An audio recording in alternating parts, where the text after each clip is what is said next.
If you're filling out a car title in South Carolina, here's what you need to know so everything goes smoothly.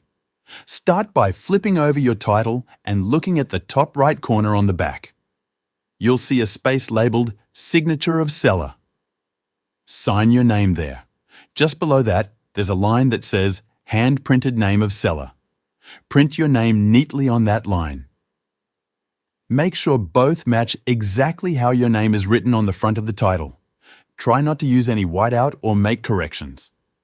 Messy handwriting, scribbles or strike-throughs can cause delays or even make the title invalid.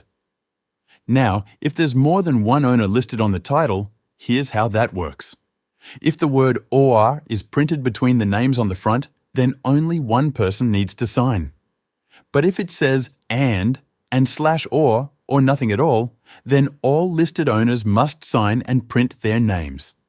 If there's a lienholder or bank listed on the front of the title, you can't transfer the title until the line is officially released. You'll either need a signed-off title or a separate line release letter from the lender. If you've lost the title and need a duplicate, there are two ways to get it. If you go in person to a South Carolina DMV office, you can usually get a duplicate the same day. If you choose to mail in your request, expect to wait about 3 to 5 business days. The cost to replace a title in South Carolina is between $15 and $35. Just keep in mind that online requests for duplicates aren't available right now, so you'll need to go in or use mail.